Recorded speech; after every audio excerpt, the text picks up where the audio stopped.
जगत सारा क्षणिक है और आत्मा एक नित्य है।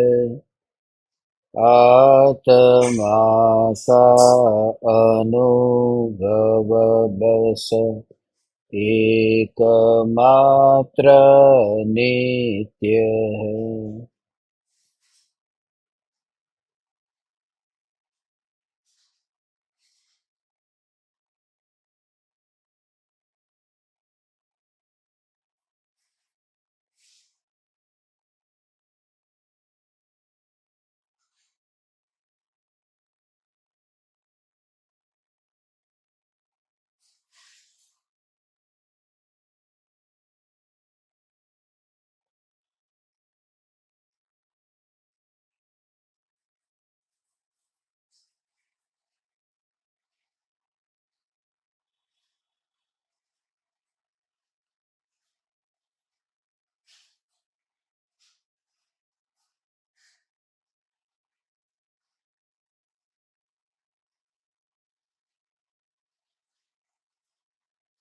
चैतन्य स्वभावी भगवान आत्मा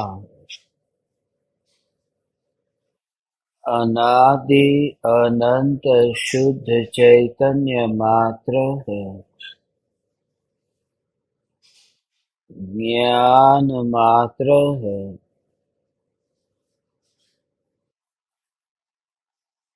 मैं शुद्ध चैतन्य मात्र,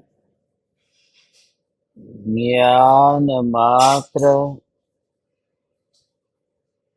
भगवान आत्मा हूँ। प्रति समय यह जागृति बनी रहे। इस जागृति का नाम धर्म है। देह की प्रत्येक क्रिया के काल में और विकल्पों के बहते प्रवाह के काल में ज्ञानी को प्रति समय यह जागृति रहती है कि मैं चैतन्य तत्व इस देह की किसी भी क्रिया में और विकल्पों के बहते प्रवाह में कहीं भी मिला नहीं हूँ। ऐसा शुद्ध चैतन्य तत्व मैं हूँ।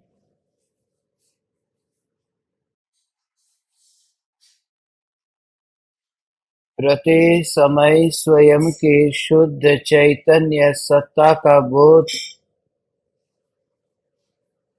आत्म जागृति ही धर्म है।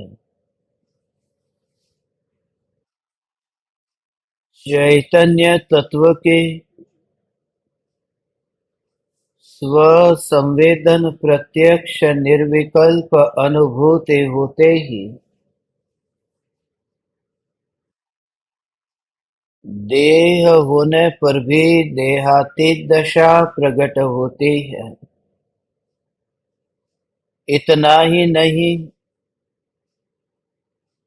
विकल्प होने पर भी विकल्पातीत दशा प्रकट होती है।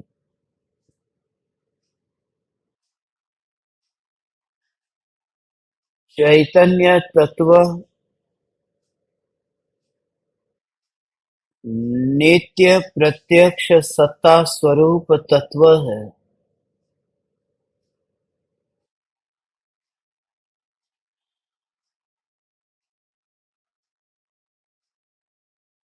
नित्य प्रत्यक्ष है। कोई देखे तो भी प्रत्यक्ष है, कोई न देखे तो भी प्रत्यक्ष है। क्योंकि यह चैतन्य सत्ता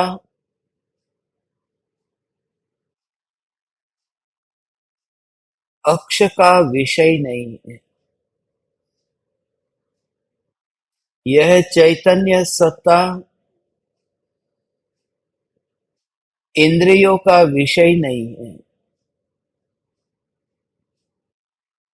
जो इंद्रियों से अस्पर्शी और अछूता है, ऐसा यह ध्रुव न्यायक देव परमाणुओं के माध्यम से अनुभव में नहीं आता।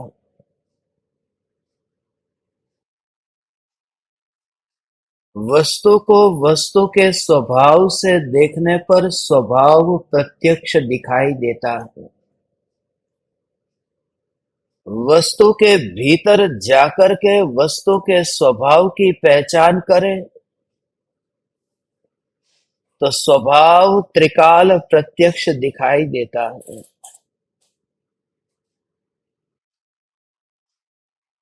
यदि आवरण के साथ में वस्तु का दर्शन करना चाहे तो वह यथार्थ दर्शन नहीं होगा। वह जो सत्ता है, प्रत्यक्ष सत्ता, ये सत्ता कितनी पर से और परिणाम से अप्रभावित है। इस सत्ता मात्र चैतन्य तत्व को प्रत्यक्ष, यह सत्ता स्वरूप भगवान आत्मा को आज भाव से भीतर में गहराई में उतर करके अनुभव करना है। न्यायक देव जो सत्ता स्वरूप है, ये पर से और परिणामों से अप्रभावित है। इसका भाव क्या है? जैसे आप सबने ये सुना है कि जिसे बुखार आया हो वह मिठाई को चखे तो मिठाई उसे मीठी नहीं लगती, कड़वी लगती है।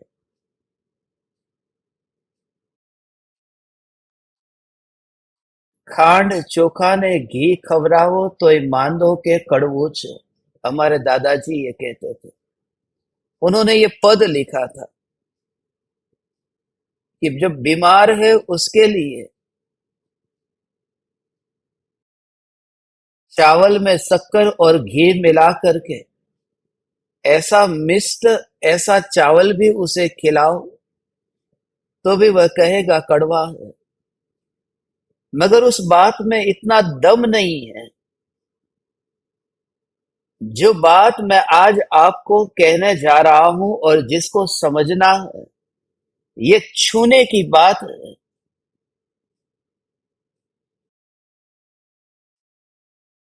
जो बीमार है वह बीमार मिठाई को चखे तो उसे कड़वा अनुभव होता है।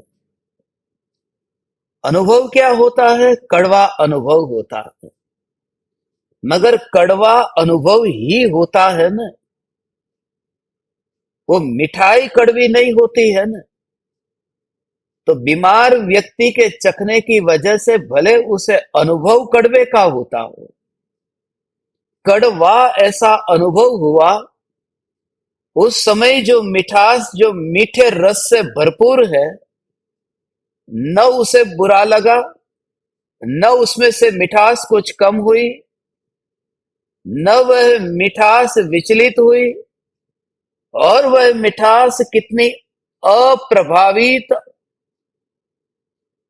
और अपनी सत्ता में ध्रुव स्थित रहती है।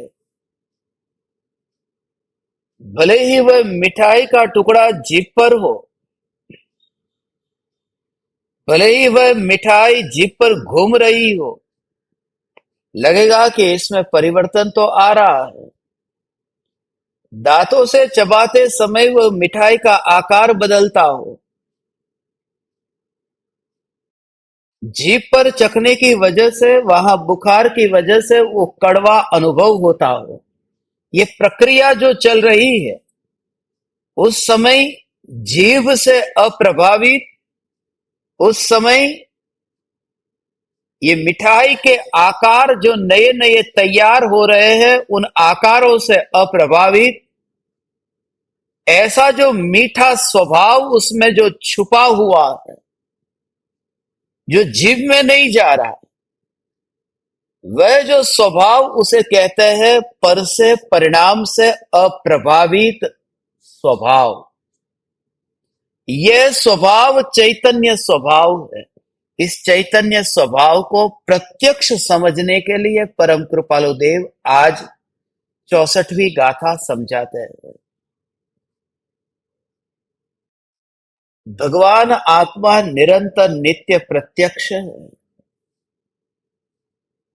प्रत्यक्ष का भाव यह है कि उसके ऊपर कोई आवरण नहीं है, मगर वो वर्तमान में आवरण नहीं है।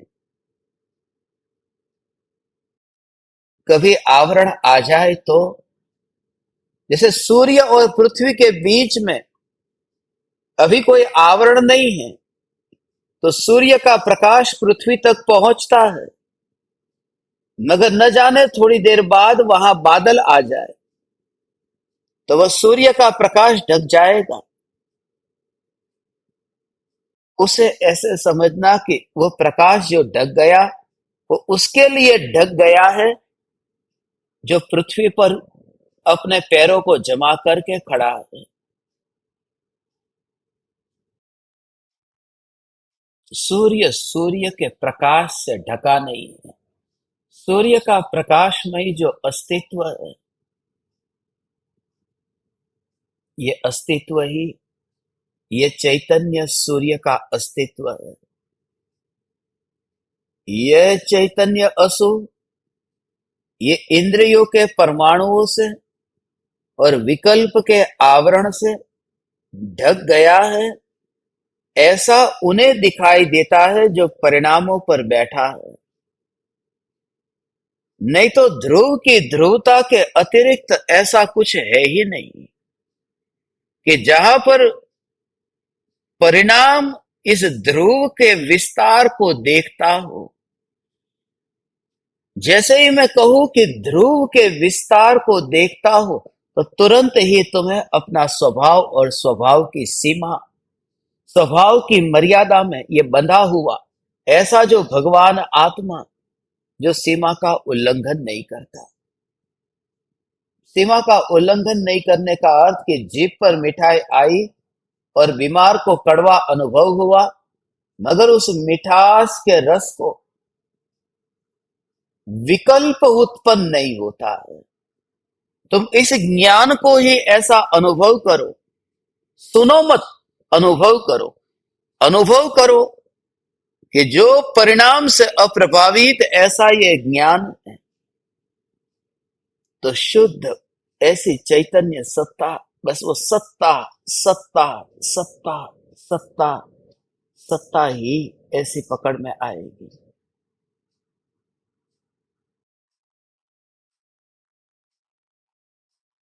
जिसे पकड़ा है ऐसे ही ये ध्रुव चैतन्य सत्ता। चिमटे से जैसे हीरे को पकड़ लिया हो और वहां पर और भी पदार्थ थे, कीचड़, कंकड़, पत्थर, मगर जैसे हीरे को पकड़ा चिमटे से, तो उठते समय वह हीरा हीरा हीरा हीरा ही दिखाई दिया। ऐसे ही जब तू तत्व विचार कर, उस तत्व विचार में इस ज्ञान ज्ञान ज्ञान ज्ञान ज्ञान मात्र को ही ग्रहण करता है, तब तेरे भव नहीं रहते। क्योंकि भव जो बाहर में दिखाई देता है, वह मिट्टी तो चिमटे से पकड़ में ना आई, वह पत्थर तो चिमटे से पकड़ में ना आया, वह कंकड़ पत्थर, वह राख और मिट्टी, वह तो पकड़ में ना आए, मात्र हीरा चिमटे से पकड़ में आया। ऐसी पकड़ का अनुभव कर कि जो ये ज्ञान सत्ता उस समय तो अंदर में गया, उसी का नाम ध्यान है। उसे ही प्रत्यक्ष अनुभव कहते हैं। प्रत्यक्ष का अर्थ ये नहीं है कि आमने सामने जैसे कोई बैठे हैं, आप मेरे सामने बैठे हैं, मैं आपके सामने बैठा हूं, एक दूसरे को देख रहे हैं, ये प्रत्यक्ष देख रहे हैं। ये देखना प्रत्यक्ष देखना नहीं है, इसलिए क्योंकि इसमें भी ये मांस की गुलामी तो बीच में आती है ना। यदि आंख बंद हो जाए तो फिर मुझे आपका रूप नहीं दिखाई देता। आपकी आंख बंद हो जाए तो फिर मेरा रूप नहीं दिखाई देगा। उसके लिए आंख चाहिए। मगर जो अनुभूति है, उस अनुभूति में तो आंख के परमाणु की जरूरत ही नहीं पड़ती। इसलिए ना आंख खुलती है ना आंख बंद होती है। मात्र ध्यान की ज्ञान को ज्ञान से पकड़ लिया। चिमटे से ही हीरा पकड़ में आएगा, और वो चिमटा हीरे को पकड़ने का चिमटा, रोटी को पकड़ने का भी चिमटा है, मगर उससे हीरा पकड़ में नहीं आता। मगर पकड़ में नहीं आता उसका विचार भी कौन करता है? क्योंकि जिसे पकड़ में आ गया वह फिर इस विकल्प में भी भगवान जाता नहीं है कि किससे पकड़ में नहीं आता। इसलिए मैं इंद्रियों से पकड़ में नहीं आने वाला, मन से पकड़ में नहीं आने वाला, मैं विकल्प से पकड़ में नहीं आने वाला, मैं तो ज्ञान से ही पकड़ में आ सकता हूं। मगर जब पकड़ हुई कि ज्ञान ऐसा जब जाना, ज्ञान ऐसा जब जाना, तो वह ज्ञान झरता हुआ, जैसे झरना कैसे झरता है, फिर वह झरना कैसे नीचे की ओर बहता है, ऐसे ही तुम्हें अपना ज्ञान बहता हुआ दिखे। और यह प्रत्यक्ष वर्तमान में भी है। इसलिए तो जितना भी बोध दिया गया है, वह बोध इस नित्य शुद्ध चैतन्य सत्ता का। जब कोई ज्ञानी अज्ञानी से ये कहते हैं कि तुम ध्यान में लीन हो, आत्मा के ध्यान में लीन हो, शुद्ध आत्मा में तुम लीन हो, मगर जब तुम्हें ये कहा तो तुम ये विचार करो कि ये शुद्धात्मा है कहां, ये शुद्धात्मा होगा कब? अभी तो मैं अशुद्ध आत्मा हूं। मैं कब शुद्ध हो और मैं कब लीन हो, अभी यही भाव आता है। मगर जब सदगुरु के ये वचन है कि तू शुद्ध आत्मा में लीन हो, तो तू ज्ञान मात्र में ही अपने को फैला हुआ देखता है, तो उसे कहते हैं कि शुद्ध आत्मा। ये शुद्ध आत्मा सदा काल ये कहा न, जब शेर को ये बोध दिया कि तू आत्मा के ध्यान में लीन हो, तो उस समय भी जिसमें वह लीन होकर के सम्यक दर्शन पाता है, वो जिसमें लीन होकर के पाया, वह जिसमें लीन होकर के पाया, वह तो शुद्ध ही था ना। यदि वो शुद्ध नहीं होता तो वह परिणाम, वह श्रद्धा, वह ध्यान, वह निर्मल कैसे होता, वह शुद्धोपयोग भी कैसे होता। इसलिए यह ज्ञान सदाकाल शुद्ध ही है। इसलिए तो निरंतर उपदेश ये दिया है। शुद्धता पर्याय में प्रकट होगी, ऐसी बातें छोड़ दो। मैं नित्य प्रत्यक्ष भगवान आत्मा हूं, बिना किसी आवरण के। उसे पहचानना है ऐसा नहीं है, जिसके स्वभाव में ही आवरण नहीं है, ये बात समझने जैसी है। जिसके स्वभाव में आवरण नहीं है, उसका भाव क्या? बात आज तक हमने यहां पर ही ली है। मिठाई कड़वी लगी क्योंकि यहां बुखार है, जीभ कड़वी हो गई है, तो मिठाई कड़वी लगी। यहां उस जीव की बात ही नहीं है जहां वह अनुभव में आ रही है। यहां बात है कि उस मिठाई को जब मिठाई कहते हैं तो उसमें कौन से तत्व भरे हुए हैं, उस पर जोर देना है। तो भगवान आत्मा कैसा अनुभव में आता है उसकी चिंता मत कर। भगवान आत्मा के अंतर में, स्वभाव में, उसकी शक्ति में, वो व्याप्त जो फैलाव है उसमें क्या है, बस उसमें क्या है, उसे कहते हैं कि अब पर्याय वाला पक्ष तेरा छूट गया। त्रिकाल प्रत्यक्ष ऐसी जो नित्य प्रत्यक्ष सत्ता है, और इसे प्रत्यक्ष कहा।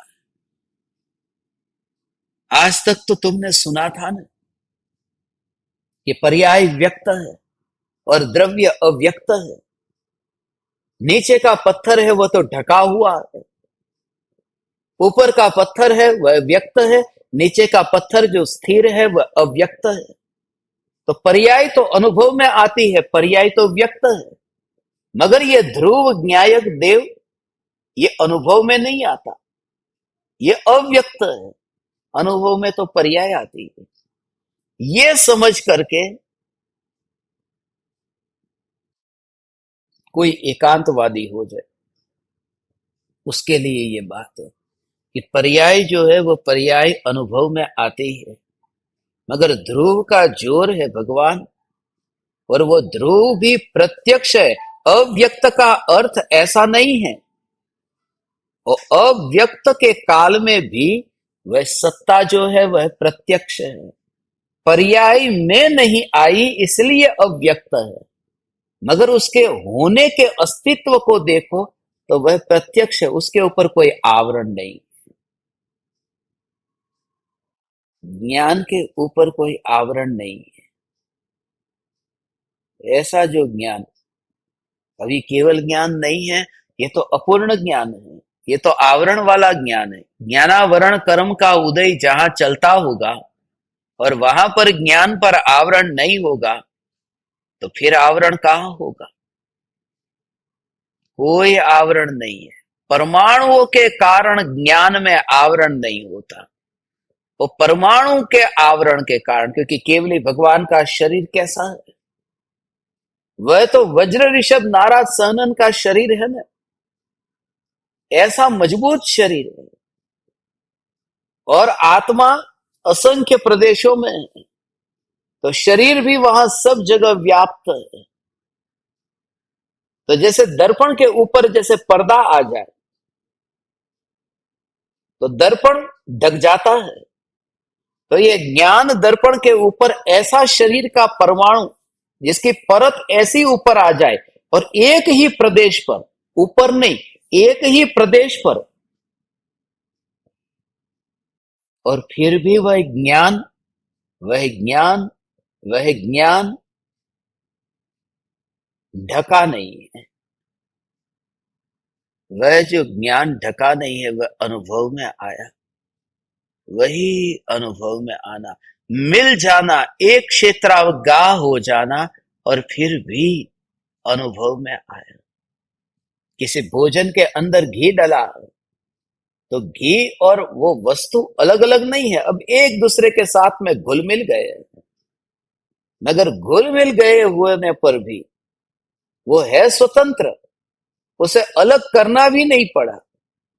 जैसे ही तुमने वो पदार्थ चखा और तुमने बोल दिया इसमें घी डाला है ना, तो घी को अलग करके, उस वस्तु से अलग करके फिर घी का स्वाद नहीं चखा, उस वस्तु को, सारी वस्तु को जीभ पर रखा है, और उस समय बिना किसी विरोध के, सब्जी में घी डला हो तो सब्जी का विरोध किए बिना, दाल में घी डला है तो दाल का विरोध किए बिना, और है वहीं पर ही, सिर्फ जो तुझे अनुभव में आया उससे तूने निर्णय कर लिया है कि इसमें घी डला है, तो उस घी को अलग करने की जरूरत नहीं। ऐसे ही इस ज्ञान को देह से अलग किए बिना, ज्ञान के स्वभाव को पहचानने पर मैं भगवान आत्मा देह में हूं ही नहीं, फिर सब बातें यहां की तुच्छ हो जाती है। फिर ये देह देह के संयोग, फिर ये कर्म, फिर कर्म से मुक्त होने रूप जो धर्म, ये सब तुच्छ हो जाएगा, मात्र स्वभाव स्वभाव स्वभाव ही महिमावान रहेगा। जैसे ही तुझे जहां जहां जहां जहां जहां अनुभव होगा कि तुझे ज्ञान ही ज्ञान ही ज्ञान ही ज्ञान ही अनुभव में आएगा, जब तुझे ऐसा लगे कि बस मैं आंख बंद करता हूं और मुझे तो इतना प्रकाश दिखाई देता है, कुछ ज्ञान दीपकों को ऐसा होता है, प्रकाश दिखाई देता है, चमक दिखाई देती है, दिखाई देगी। ये साधना में यहां तुम प्रवेश करोगे, शुरुआत करोगे तो बहुत कुछ दिखाई देगा, जो होगा नहीं सामने वह भी तुम्हें दिखाई देगा। वह दिखाई दे रहा है वह भी इसलिए क्योंकि तुम अब भ्रम से मुक्त होने वाले हो, वो एक बीच का पड़ाव है, इसलिए चिंता मत करना कि मुझे इतना उजाला उजाला क्यों दिखाई दिया, या फिर मेरे रोम रोम ऐसे पुलकित क्यों हुए, मेरे शरीर के परमाणु में ऐसा कंपन सा क्यों होता है। कुछ ज्ञान दीपकों को ऐसा होता है, हृदय के भाग पर वहां पर धड़कने, वहां पर कंपन जैसा हो रहा हो, कि जब इतने ध्यान में चले जाते हैं तो कंपन होता है। ध्यान में चले गए और कंपन हुआ, तो कंपन का पता चला तुम्हें, तो ध्यान में कौन लीन हुआ था। इसलिए ध्यान अलग है, कंपन अलग है। तुरंत वहां से फिर कि यहां पर भी गलत अटका था। यदि ये रूपी प्रकाश यदि दिखाई दिया है तो फिर अरूपी में ध्यान कहां था। और उस समय, जिस समय प्रकाश दिखाई दे, जिस समय तुझे हृदय में धड़कना दिखाई दे, ऐसा जब ये, तुरंत ही उसमें भेद करके ज्ञान पर आ जाना। हीनता का अनुभव मत करना, क्योंकि अधूरी दशा के काल में इस प्रकार के बहुत सी भ्रांतियां और बहुत प्रकार के अलग अलग अनुभव होंगे। इसलिए मैं आपको अनुभव तो नहीं बता सकता, मगर आपको इतना कह सकता हूं कि कैसी कैसी घटनाएं घटे जहां अनुभव न हो और अनुभव का भ्रम हो जाए, तो वहां से कैसे बचा जा सकता है। असली हीरे की पहचान तो तुम ही कर लोगे। मैं सिर्फ तुम्हें इतना ही कह सकता हूं कि क्या हीरा नहीं है, नहीं है, नहीं है, नहीं है, यही कहा जा सकता है। उसका कारण क्या है समझते हो? क्योंकि यह कहने वाली वाणी है और वह वाणी स्वरूप के अंदर नहीं है। सूक्ष्म बात है, यह कहने वाली वाणी है कि मैं चैतन्य परमात्मा, मगर कह नहीं पाई, क्योंकि जो स्वरूप के अंदर ही नहीं है, वह वाणी उस स्वरूप को कैसे बताएगी। इसलिए कृपालु देव कहते हैं, कही ना शक्या से केवली भगवान। वो केवली भगवान भी नहीं कह सके, क्योंकि जिस स्वरूप को कहना है। इसलिए इससे क्या होगा कि तुम वाणी का रस छोड़ करके अंदर अंदर उतर जाओगे, जो नित्य प्रत्यक्ष सत्ता है। और प्रत्यक्ष ये अनुभव होगा। अनुभव जो प्रत्यक्ष होता है उसमें तो नया हुआ ऐसा लगता ही नहीं है।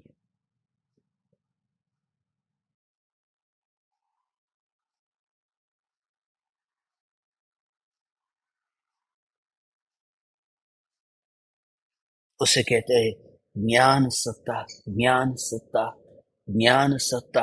अलग अलग अलग अलग अलग अलग, मगर उन परमाणुओं को मुख्य नहीं करता। जैसे आंख से वह दृश्य को देखता है, टीवी में कोई दृश्य आ रहा है और तुम्हारे हाथ में कोई पकवान है, अब जिप पर पकवान रखा और वहां पर सामने मैच देख रहे हो, या फिर तुम जिप पर पॉपकॉर्न खा रहे हो और वहां पर सामने फिल्म देख रहे हो, तो ये दोनों इंद्रियों की बात है। ये बात तुम्हारी समझ में नहीं आ सकती, क्योंकि तुम इंद्रियों में बैठ करके ही विचार कर रहे हो। राजा ऋषभदेव का ध्यान जब नीलांजना की मृत्यु के समय वहां से हट गया है, वो जो वैराग्य आया वो स्मशान वैराग्य नहीं है, वो अंतर की डुबकी के साथ में वैराग्य है। वो अंतर की डुबकी के साथ में वैराग्य अर्थात क्या, कि जीभ पर वहां पर पॉपकॉर्न है। अब तुम पापी हो सारी दुनिया के सामने, मगर अंदर जाना, परिणामों से पहचान करोगे तो गड़बड़ हो जाएगी। इंद्रियों से पहचान करोगे तो गड़बड़ हो जाएगी, मगर फिर तुमने वहां पर भेद नहीं किया। जो कहते हैं ना, सर्वांग सर्वांग सर्वांग, सब जगह से उसे देखो, उसे परखो। सर्वांग, ये कि अनुभव में आने वाला सर्वांग। वो सर्वांग का अर्थ ये है, एक टमाटर भी बाजार में खरीदने जाते हो, मिर्ची भी बाजार में खरीदने जाते हो, छोटी सी मिर्ची है, छोटा सा टमाटर है, मगर ऐसे ही सामने देखा और खरीद करके लेकर के नहीं आ गए। टमाटर को देखा, देख करके उठाया उसे ऊपर से देखा, साइड में से देखा, नीचे से देखा, सर्वांग सभी ओर से देखा। अब 1 रुपये के टमाटर के लिए कितनी झंझट की है, मगर जानते हैं हम, जब तुम्हें ये सर्वांग भगवान आत्मा को, तो तुम यहां पर भी, यहां पर छुओ, यहां पर छुओ, यहां पर छुओ, तो सब जगह जहां जहां तुम छूते जाओगे और जहां तुम्हें अनुभव हो, अब यहां पर तुम्हें अनुभव हुआ, यहां अनुभव हुआ तो कोमल का हुआ, हथेली है, यहां अनुभव हुआ तो मांस का हुआ, हड्डी का हुआ, मगर फिर जहां पर घुटन में अनुभव हुआ तो मात्र हड्डी का हुआ। तो सभी अंगों में जाकर के तुम उसे देखो और फिर सामान्य तत्व को अलग कर दो। सामान्य तत्व माने ज्ञान, फिर सामान्य तत्व माने ज्ञान के सब में सब ओर से देखा तो मैंने यही पाया। बस वो जो टमाटर है वो लाल रंग का है, मैंने उठाया, उसे देखा, मगर ऊपर से लाल है, मगर पीछे से मैंने देखा, नीचे से देखा तो वो तो सफेद है, मैंने छोड़ दिया। हम नहीं खरीदते, हमारे में इतना तो विवेक है, क्योंकि उसका अनुभव हमें करना है। वो हमारे रक्त में, हमारे शरीर में, मांस मज्जा में, वो हमारा शरीर बन जाने वाला है। वो 1 रुपये के टमाटर के लिए कितना विचार आता है, तो जो अनुभूति में ही अंदर में परिणमित होता है भगवान आत्मा, उसे तो सर्वांग रूप से अनुभव करना है। तो तुम्हारा ध्यान अब तक इसलिए सफल नहीं हुआ, तुम बरसों से बैठ तो जाते हो मगर सर्वांग अनुभूति का भाव नहीं समझते। अंदर में पूरे, ऊपर ऊपर से नहीं, अंदर में सर्वांग। और उस समय क्या होगा, फिर वहां उस समय ये विकल्प नहीं आएगा। स्वभाव को देखना, विकल्प नहीं आएगा। उसका भाव क्या, जैसे मिठाई के टुकड़े को तुमने उठाया, या फिर तुमने गुलाब के फूल को उठाया और फिर देखा, सभी ओर से तुमने उसे देख लिया, और सभी ओर से देखने के बाद में तुम्हें विकल्प नहीं आता कि इसकी पंखुड़ी पूर्व में है, उत्तर में है, दक्षिण में है, कहां पर है। पहले तो दिशाओं का विकल्प नहीं आता। मात्र वो टमाटर को देखा, जब तुम बाजार में वो टमाटर को देखते हो तब तुम्हें विकल्प आता है कि ये आगे का भाग, ये पीछे का भाग। टमाटर आगे से ये लाल है, पीछे से ये सफेद है, ऐसा भाव नहीं आता। नीचे से सफेद है, ऊपर से लाल है, नहीं, ये टमाटर खरीदने जैसा नहीं है। वहां पूरी वस्तु को जैसे देखते हो। जब तुम ज्ञान को मुख्य करोगे तब पॉपकॉर्न जीभ पर होगा, आंख यहां होगी, देखना और चखना ये दोनों क्रिया होती होगी, मगर उस समय यहां और यहां ऐसे दोनों भेद किए बिना तो मात्र ज्ञान को ही ग्रहण करते हो, तब दृश्य और ये पॉपकॉर्न, ये दोनों वहां नहीं रहते, क्योंकि इंद्रिया ही नहीं रही, आंख न रही, जीभ न रही, तो पर्दा और पॉपकॉर्न कैसे रहेगा। मात्र तुम अंदर में सरक गए। उस दशा को परम कृपालु देव ध्यान कहते हैं। यह प्रत्यक्ष अनुभव, मगर उस अनुभव के लिए तुम्हारी तड़प कितनी है। अंदर से ऐसा, अंदर से ये सुनते समय तुम्हें अंतर में ही तुम्हें ऐसा ऐसा ऐसा एहसास हो कि अरे, थोड़ी देर के लिए तो मैं पृथ्वी को छोड़ करके अंदर कुएं में चला गया था। और ये उन्हें ही हो सकता है। बाजार था, दुकानें थी, खेत था, पेड़ पौधे थे, मगर जैसे ही मैं सरकता गया और कुएं में गया, और मुझे कुछ भी नहीं पता कि बाजार कहां गया, बस ऐसे ही तुम अंदर में सरकते समय पता नहीं चलेगा। किसका पता नहीं चलेगा, ये इंद्रियों के परमाणु का। यही बाजार बन गया, यही नगर बन गया। जो परम कृपालु देव जो शब्द कहते हैं देहातीत, वो देहातीत का भाव ये है। दुकानें बंद नहीं हो गई, रास्ते बंद नहीं हो गए, खेतों में पाक अभी पक रहा है, ये बंद नहीं हो गया। जैसे ही वह अंदर में सरक गया, सरकते समय उसका मोह लेकर के नहीं गया, अरे बाजार किधर है, अरे खेत किधर है, उस पाक का क्या होगा। वह जैसे ही कुएं के अंदर रस्सी पकड़ करके कुएं में सरक गया, तो उसे बाहर का कुछ भी नहीं पता, विकल्प ही नहीं आया कि उसका क्या होगा। एक बार की ये अनुभूति है, अनंत काल में जो नहीं होती, वो एक बार में ही एक समय के पुरुषार्थ से जो हो जाती है, तब वो जीव धन्य हो जाता है, वो माला माल हो गया।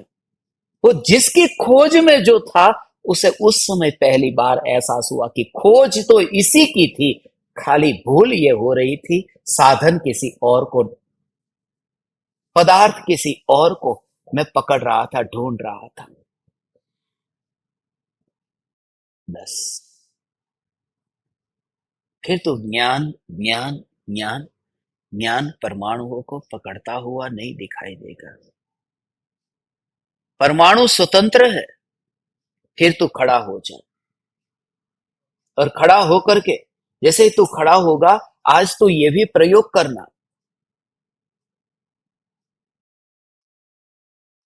खड़े होकर के हाथ तेरे लटकते रहेंगे ना।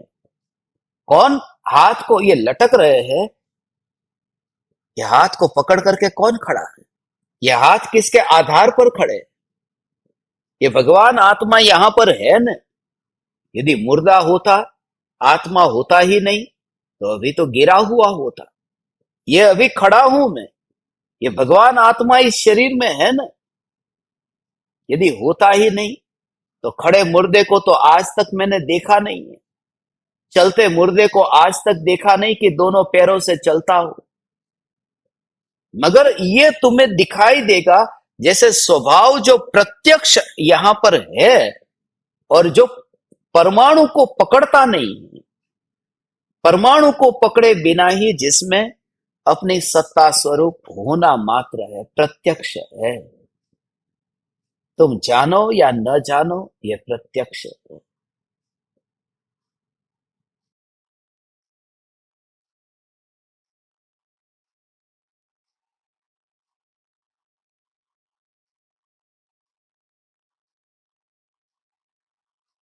नित्य प्रत्यक्ष के संबंध में परम कृपालु देव जो अहोभाव से आत्मा का स्वरूप समझाते हैं, इस स्वरूप को समझने के लिए हम ये आज 64वीं गाथा पढ़ते हैं।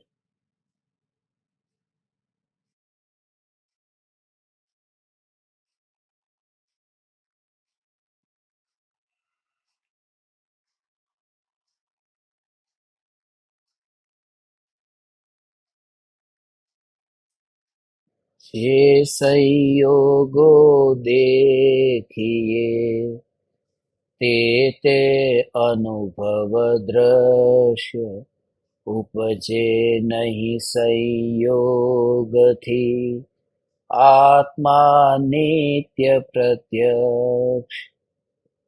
जो भी संयोग दिखाई देते हैं, वे आत्मा द्वारा ही अनुभव में आते हैं।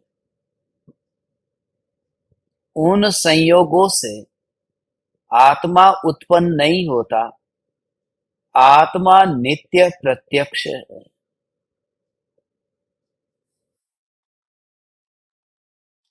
संयोग की चर्चा एक बार हमने की थी, जब 62वीं गाथा में परम कृपालु देव ने देह मात्र संयोग है ये कहा था। यहाँ पर 64वीं गाथा में भी उन संयोगों के बारे में कहते हैं।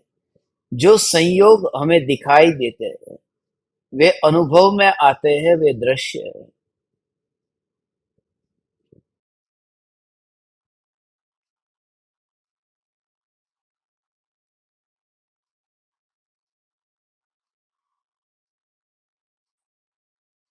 मगर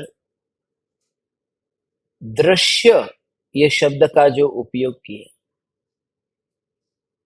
रूपी और अरूपी, भगवान आत्मा अरूपी है और ये देह रूपी है। रूपी अर्थात जो दिखाई दे वह रूपी है, जो न दिखाई दे वह अरूपी है। ऐसी व्याख्या आज तक हम करते आए हैं, जो ठीक नहीं है। जो दिखाई देता है वह रूपी, जो नहीं दिखाई देता वह अरूपी। ऐसा होता, अब किसी की आंख कमजोर हो गई, उसे वस्तु नहीं दिखाई देती, तो इसका मतलब ये नहीं है कि उसे नहीं दिखाई देती इसलिए वो वस्तु अरूपी है। वस्तु तो रूपी है। जैसे कर्म है, कर्म आंखों से नहीं दिखाई देते, मगर कर्म रूपी है। तो रूपी का अर्थ ये नहीं है कि जो आंखों से दिखाई दे वह रूपी। रूपी का अर्थ है जिसमें स्पर्श, रस, गंध, वर्ण, ये स्वभाव जिसमें होता है वह रूपी है। ये लक्षण समझना कि रूपी माने क्या। ये चार गुण है ना, टच, टेस्ट, स्मेल, कलर। ये पुद्गल के अंदर ये जैसे चमड़ी, ये स्पर्श, ये रस, ये गंध और ये वर्ण, ये चारों। तो उसमें जो वर्ण है, वर्ण, उसका नाम रूप कहते हैं।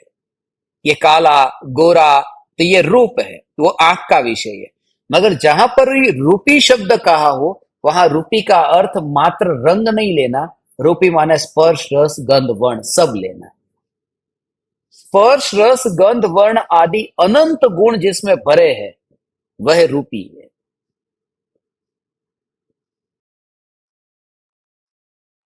और ऐसे ही रूप कहते ही अनंत गुण जिसमें भरे हुए हैं, स्पर्श, रस, गंध, वर्ण, वो पूरा अनंत गुणों का पिंड वह रूप है। ऐसे ही स्वरूप, स्वरूप कहते ही ज्ञान, दर्शन आदि अनंत गुणों का पिंड वह स्वरूप है। इसलिए कृपालु देव ने यह कहा, जे स्वरूप समझा बिना, क्योंकि वो पूरा अखंड आत्मा लेना है। तो स्वरूप में भी अखंड लेना है और रूप में भी अखंड लेना है, खाली रंग नहीं लेना। इसलिए ये देखिए गाथा, जे संयोगो देखिए ते ते अनुभव दृश्य, ये हमें दिखाई देते हैं संयोग। दो प्रकार के संयोग है, एक चेतन और एक जड़। इस दुनिया में दो प्रकार के लोग हैं कि जिनको जड़ संयोग बहुत मिले हैं मगर चेतन नहीं मिला, और ऐसे भी लोग हैं जिनको चेतन बहुत मिला है और जड़ नहीं मिला। जड़ मिला और चेतन न मिला, इतनी संपत्ति है मगर बेटा ही नहीं है, बेटी ही नहीं है। तो गोद लेना पड़ता है कि जड़ संयोग तो बहुत है, चेतन संयोग कोई नहीं है। और किसी को, अब अफ्रीका के देशों में तो वहां पर 12-12 बच्चे, तो चेतन संयोग बहुत मिले उनको मगर जड़ नहीं मिला, और दोनों दुखी है। जिनको जड़ संयोग मिले हैं और चेतन नहीं मिला वो भी दुखी है। एक बेटी आई, लड़की आई, लड़की का जन्म हुआ, दूसरी भी लड़की।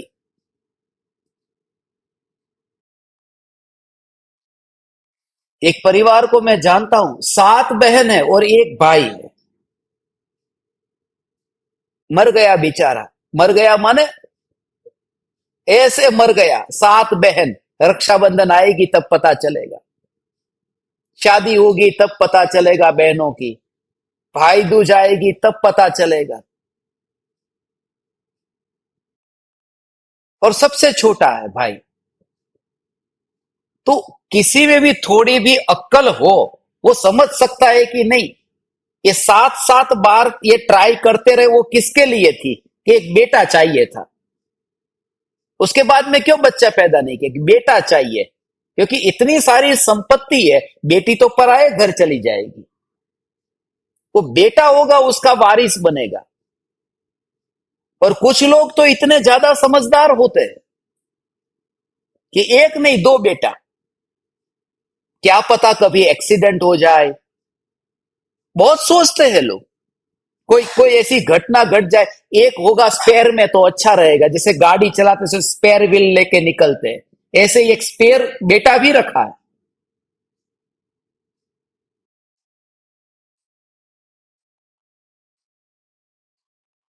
धन्य है वे मुनिराज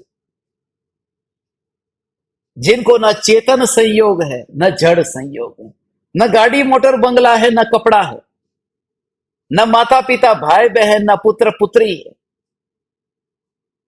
मगर ये विचार आता है कि यदि जिसको चेतन संयोग मिले, इतने चेतन संयोग।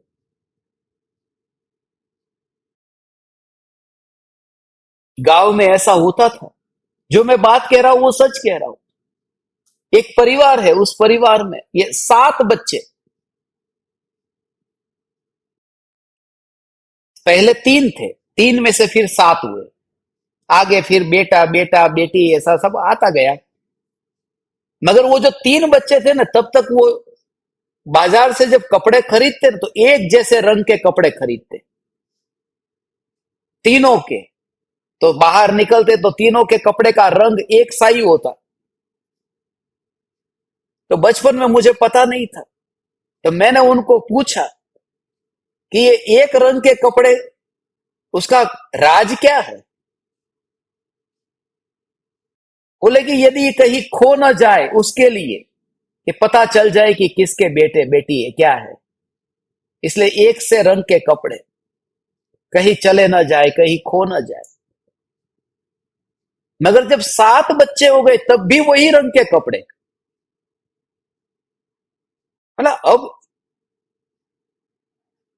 ये सब क्या जरूरी है, अब तो साथ साथ है, कैसे खो जाएंगे, सब इतने सब साथ में ही रहते हैं। अंदर अंदर अब तो आपका बड़ा बेटा है, वो भी समझदार हो गया है, कैसे खो जाएंगे अब तो। बोले साथ होने के बाद में भी एक सा कलर का कपड़ा, इसलिए कि बाहर का कोई इसके अंदर ना आ जाए, उसके लिए भी संभाल करके रखना पड़ेगा। जिनको चेतन संयोग मिले उनको जड़ नहीं मिला, जिनको जड़ मिला उनको चेतन नहीं मिला, दोनों दुखी है।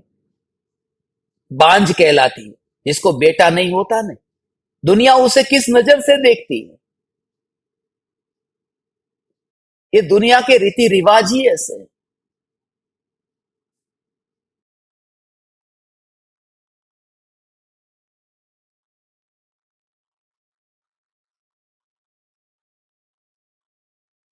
बहुत बहुत बहुत तलवार की धार पर चलने जैसा है, यहां पर रहना माने। अभी थोड़ी देर पहले ही अनुभव हुआ, मैं सम्मेद शिखर की टिकट बुक कर रहा था, तो ज्ञान दीपक बापू जी, मोटा भाई और हमारा सारा परिवार, सबकी टिकट बुक करनी थी। अब वो भी कौन करेगा, कोई करता नहीं, तो मुझे ही करनी पड़ी।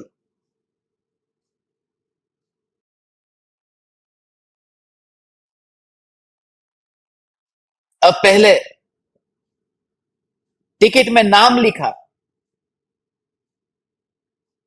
तो एक ज्ञान दीपक है, उनका नाम लिखा, जो बाहर के हैं। फिर बापूजी का नाम लिखा, फिर मोटा भाई का नाम लिखा, फिर बा का नाम लिखा। मगर फिर मैंने सोचा यहां तो गड़बड़ हो जाएगी, क्योंकि प्रिंट होकर के आएगी तो घर वाले सोचेंगे वो पहले याद आ गया, हम याद नहीं आए। अब टिकट बुक की वो नहीं दिखेगी, पहला नाम किसका है टिकट के ऊपर, लोगों को पहले वो दिखता है। आपको पहला नाम किसका रखा आपने, अरे सम्मेद शिखर जाने को मिला ने मुफ्त में। तो फिर मैंने पूरा ऑर्डर चेंज किया, भूलो भले बीजू बधु माँ बाप ने भूलशो नहीं, तो बा का नाम पहले, बापूजी का नाम बाद में, फिर तीसरे नंबर का ज्ञान दीपक मोटा भाई। ऐसे करते करते उसमें कितना टाइम लग गया। तो तब मुझे पता चला कि आप लोग गृहस्थ दशा में रहते तो कितनी झंझट होती होगी। मामो ने, काको ने, फूवो ने, मासो ने, કેટલા કેટલા આવા કોના ઘણી વખત કંકોત્રીમાં નામ લખવાના હોય, પત્રિકા में, शादी के कार्ड में, किसका नाम आगे, किसका पीछे, किसका ऊपर, किसका बड़े अक्षर में, किसका आगे के पेज पे, किसका पीछे के पेज में, किसका ऊपर की साइड में, कवर के ऊपर, किसका अंदर, सब सोचना पड़ता है। ये तो सत्य घटना है। किसी को आमंत्रण दिया था शादी में, हमारे घर पे ही शादी हुई, तो उन्होंने नहीं आए। वो बोले कि उनको फोन किया कि शादी में आप अभी तक आए नहीं, कब आने वाले? बोले नहीं आएंगे। आपने नाम कहाँ लिखा है?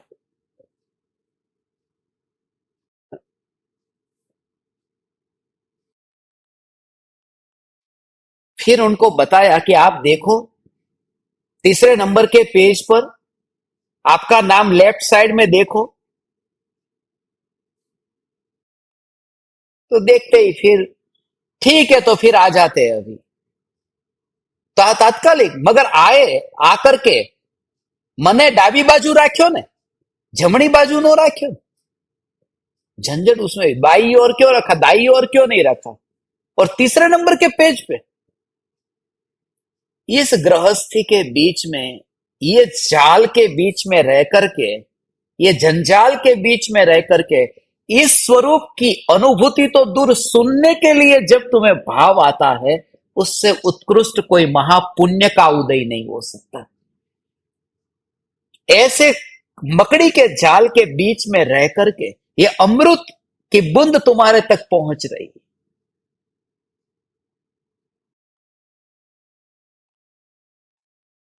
हे ज्ञान दीपक,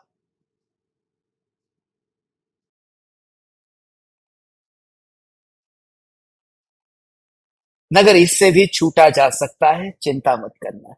जो संयोग बाहर में दिखाई दे रहे, वह रूपी है, वह दृश्य है, अनुभव में आते हैं, और उससे आत्मा का जन्म नहीं होता। मूल बात यह है कि माता और पिता के कारण वहां जीव आया घर में, हमारे घर में भगवान आया, मगर माता पिता के कारण घर में भगवान आया ऐसा नहीं है। माता पिता ने बच्चे के शरीर को जन्म तो दिया ने, माता पिता ने बच्चे के शरीर को जन्म नहीं दिया, कोई जन्म नहीं दिया, क्योंकि परमाणु परमाणु के मिलने से परमाणु का जन्म कहां होता है।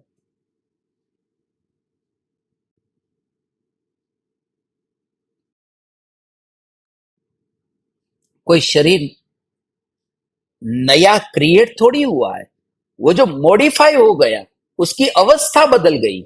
जो परमाणु कभी माता पिता के हुआ करते थे, अब वे ही परमाणु अब एक नया शरीर के रूप में जाने जाते हैं, मगर वो परमाणु कोई नए उत्पन्न नहीं हुए।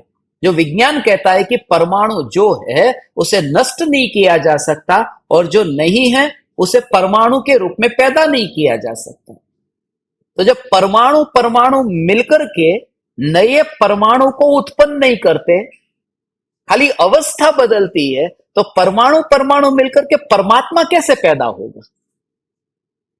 इस तरह से आत्मा नित्य है, परमाणुओं से, देह से आत्मा का जन्म नहीं होता, ये सिद्ध किया।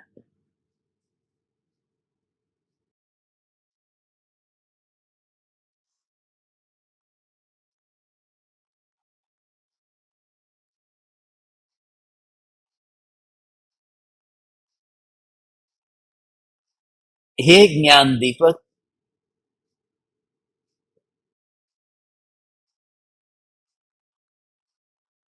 ये घड़ी सही चल रही है? सत्संग चलता रहा था कि बीच में रुक गया था? मुझे पता ही नहीं। हाँ, मेरा पूरा, I am full of jet lag. मेरे को कुछ भी नहीं पता। मैं जेट लैग में अभी ऐसा हूं कि पूरे दिन भर नींद ही नींद आई है, क्योंकि अमेरिका की रात, अभी वो रात, अभी पूरी रात भर जागूंगा, और जागूंगा ही नहीं, तुमको जगाऊंगा भी।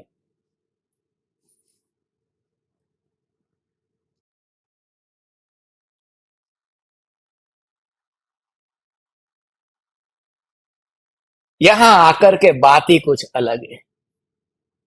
इस भूमि पर एयरपोर्ट पे उतरते ही एक अलग से जोश आ गया। तुमने देखा नहीं, इतने दिनों तक इतना जोर से कहीं बोला हूं, पास वाले कमरे वाला कोई आ जाएगा होटल में, यहां पूरी बिल्डिंग आ जाए तो जगह बहुत भरी पड़ी, सुनेगा आकर के बैठेगा। इस भूमि की बात ही अलग है।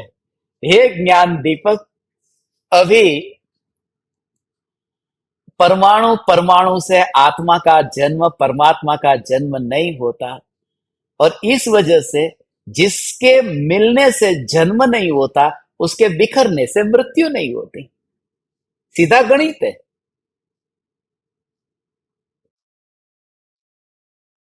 इस संबंध में मुझे दो बात याद आती है। एक तो ये कि बचपन में ऐसा होता था, बापूजी पैंट और शर्ट, कुर्ता पजामा, ऐसा उनके लिए कपड़ा खरीद कर लेकर के आते थे, और उसमें से जो कुछ कटिंग में थोड़ा बचता दर्जी के पास, उसमें से हमारी चड्डी वगैरह कुछ बनाते थे। कटिंग किया हुआ साइड कट निकलता है जो भी, तो उससे बनता है। तो उस समय मुझे ऐसा विचार आता था, जैसे एक ही पीस में से छोटा सा टुकड़ा निकल करके अलग चड्डी बनी, छोटा सा शर्ट बन गया, टी शर्ट बन गया, जो भी, ऐसे ही माता पिता में से ही एक निकला हुआ एक कट पीस है। ये जो शरीर है उसी का ही पार्ट है, और यहां परंपरा चलती रहती है। ऐसी ही परंपरा ये देह के परमाणु की। एक बात तो ये, और दूसरी बात ये, जो बुद्ध अपने पिता से कहते थे, वह बात मुझे बहुत बहुत याद आती है। ये गाथा जब पढ़ता हूं तो, जब बुद्ध बिना बताए, अपने पिता को बताए बिना निकल गए थे, 12 साल तक वापिस नहीं लौटे, और जब 12 साल के बाद में वे लौटे तो पिता बहुत नाराज थे। पत्नी तो गई ही नहीं लेने के लिए, वो तो और गुस्से में थी।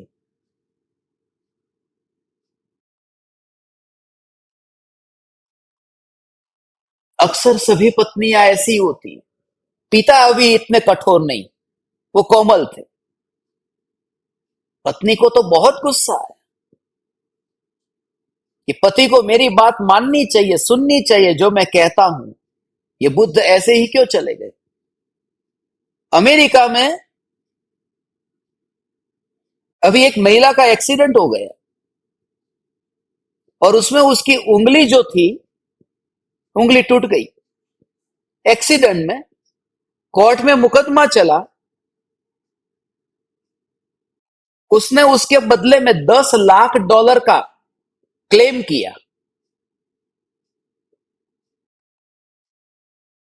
अभी कोर्ट में केस चला है, $10 लाख। जज साहब ने यह कहा कि एक इतनी छोटी सी उंगली के लिए $10 लाख, ये तुम्हें लगता नहीं है ज्यादा है? उसने कहा यह $10 लाख नहीं, यह मल्टी मिलियनर मेरा पति है, और उस मेरे पति को मैं इस उंगली पर ही नचाया करती थी, जो अब नहीं रही। उसका $10 लाख है, अब मैं कैसे नचाऊंगी?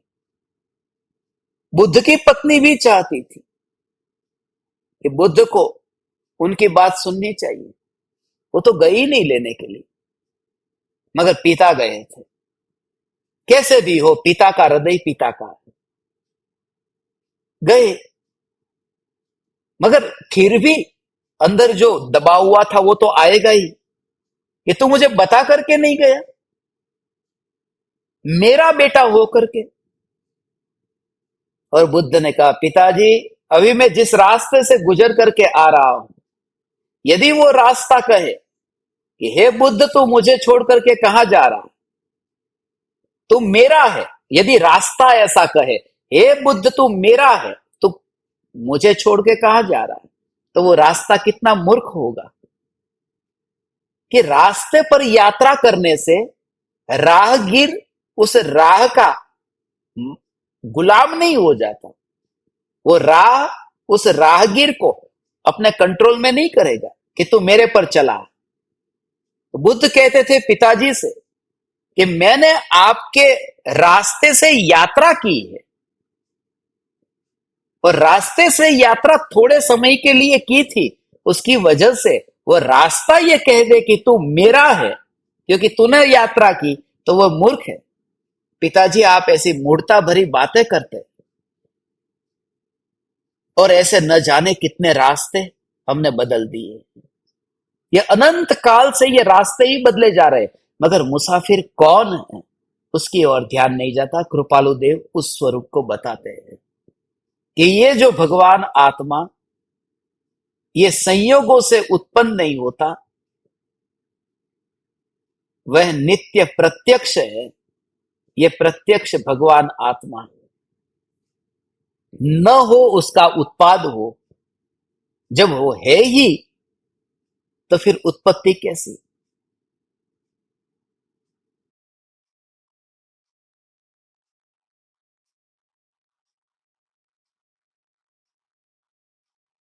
अभी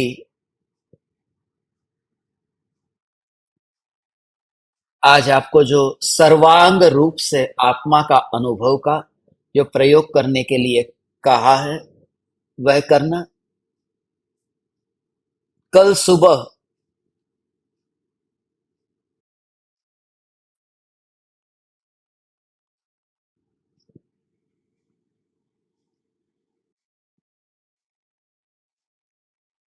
6:42 पर, कल से चालू करते हैं बैटिंग। 6:42 पर दीपक कनेक्शंस जो ध्यान प्रयोग का सेशन अपना फिर नियमित रूप से शुरू करेंगे। जब तक हम सिंगापुर के लिए नहीं जाते तब तक फिर वही सिंगापुर में जाएंगे, तो वहां से फिर नहीं होगा। मगर अभी जितने दिन मिले हैं उतने दिन अपन सुबह 6:42 पर सत्संग करेंगे। सिंगापुर जो ज्ञान दीपक धर्म पर्यटन के लिए सिंगापुर सेंचुरी के लिए आ रहे हैं, बहुत यादगार ट्रिप है। बापू जी भी साथ में आ रहे हैं। जब मैं 100 बार सिंगापुर जा रहा हूं तो कम से कम वो एक बार तो जाए, ऐसा भाव आया था। इसलिए एक बार वो भी फॉरेन रिटर्न हो जाए, इसके लिए उनको भी साथ में बापू जी भी आ रहे हैं। सभी सिंगापुर सेंचुरी में साथ में आने वाले ज्ञान दीपकों के लिए कल दोपहर में 3 बजे 3 बजे मीटिंग रखी है। कल दोपहर में 3 बजे आप सब, क्योंकि बहुत महत्वपूर्ण डिसीजन लेना है, कहाँ कहाँ जाना है, कहाँ पर घूमना है, कहाँ सत्संग करना है। मलेशिया में, इंडोनेशिया में और सिंगापुर में, 3 देशों में कहाँ कहाँ सत्संग रखा है और कहाँ पर हमें कैसे धर्म पर्यटन के लिए निकलना है, घूमना है। तो वो सब आपको कल 3 बजे सब मिलेंगे। मुझे खुशी है कि सभी ज्ञान दीपकों में जिन जिन को भी आना था, उनमें से किसी का भी वीजा रिजेक्ट नहीं हुआ और सभी का वीजा अप्रूव हो गया है। तो ये भी खुश खबर है, क्योंकि अपने ज्ञान दीपक सबको ऐसे पैसे वाले धनवान सब नहीं है। किसी की स्थिति साधारण भी है, मगर फिर भी उनकी भावना थी, सब हो गया। तो एक तो ये, और समेत शिखर की यात्रा के लिए एक पोस्ट आपके पास में आई होगी। 9 नवंबर के दिन अपनी समेत शिखर की यात्रा पटना से शुरू हो रही है, और 16 तारीख को समेत शिखर में वह यात्रा पूरी होगी, और वहां से फिर पारसनाथ स्टेशन पर आकर के सब अपनी अपनी ट्रेन पकड़ लेंगे 16 नवंबर को, 16/11 को। तो 9 से लेकर के 16 तक ये 16 और 9 का ये विचार आया था, इसलिए 16 स्वर्ग और 9 ग्रेविक की यात्रा बहुत बार की, मगर ये 9-16 की जो यात्रा है वो एक अलग यात्रा है। तो उसके लिए पूरा प्लान किया है हमने, जिन जिन ज्ञान दीपकों की भावना है उसके लिए। और अपनी बहुत काल से, लंबे टाइम से मीटिंग नहीं हुई है ज्ञान दीपकों की। सबके रिपोर्ट रेगुलर रूप से आते हैं, नहीं आते हैं, क्यों नहीं आते हैं, क्या है, तो वो सब का पूरा मैंने अभी चेक किया है। बहुत से ज्ञान दीपक प्रमादी हो गए। मैंने कहा कि आप नहीं पहनेंगे सफेद तो चलेगा, तो रोज रोज रंगीन पहन के बैठने लगे। ऐसा मत करो, थोड़ा है ना, ऐसा आदत मत बना दो। कभी एक आध बार मजबूरी हो गई किसी की, कोई ठीक है, कोई बाहर गया हुआ है, मगर फिर भी विवेक से मेरे को जो आपके लिए जो मैंने देखा, फिर अभी आपकी मर्जी। मैं तो सभी को शिस्त के साथ में व्यवस्थित रूप से बैठे तो अच्छा रहेगा, ऐसी भावना पाता हूं। तुम स्वच्छंदी मत हो जाओ। और ऐसी स्वच्छंदता की वजह से बहुत से मिसअंडरस्टैंडिंग भी हुई है। मैं बताऊंगा, परसों सोमवार को 14 तारीख को शाम को 7:42 पर ज्ञान दीपकों की मीटिंग है। तो उस मीटिंग में सभी ज्ञान दीपकों को कंपलसरी बैठना है। और सत्संग उस दिन अपना दोपहर के समय रख लेंगे।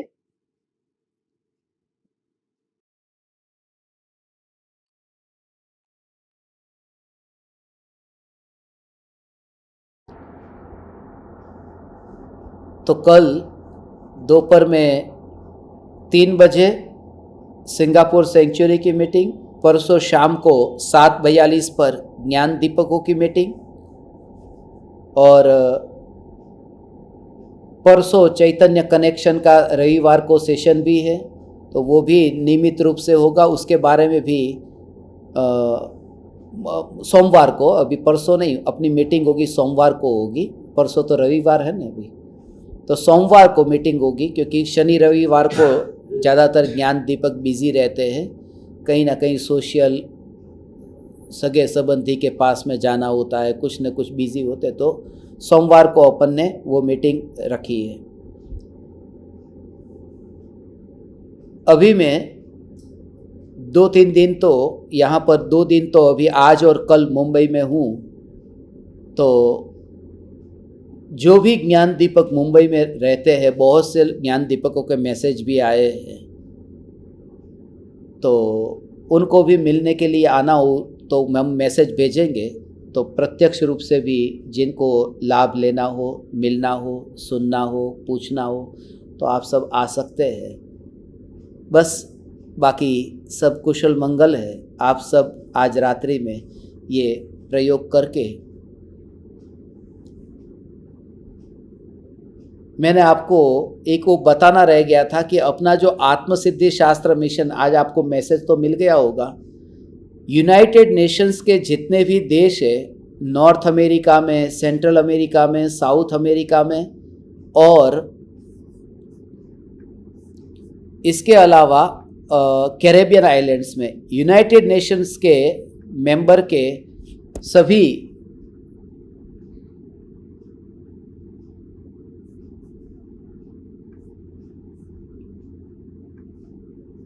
देशों में आत्मसिद्धि शास्त्र मिशन का सफल समापन हो चुका है।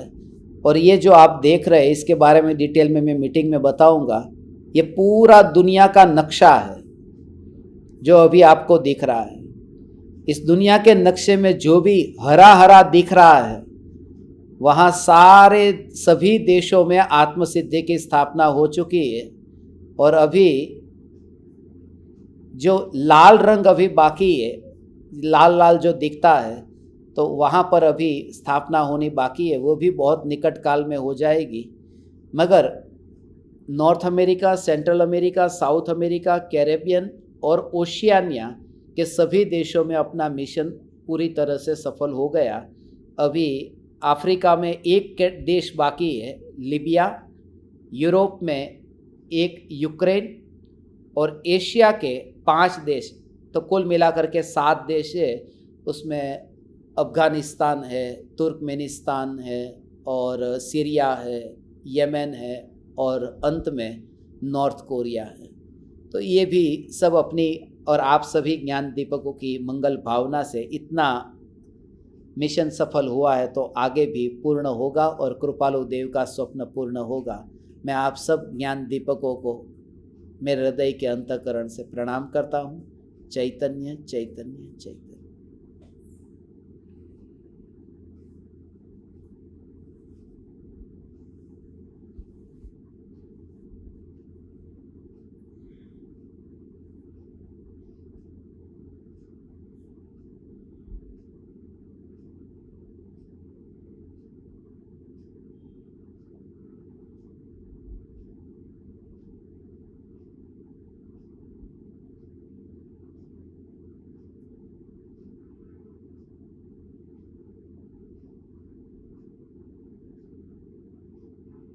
अहो अहो श्री सद्गुरु करुणा सिंधु अपार, इस पामर पर प्रभु किया अहो अहो उपकार, अहो अहो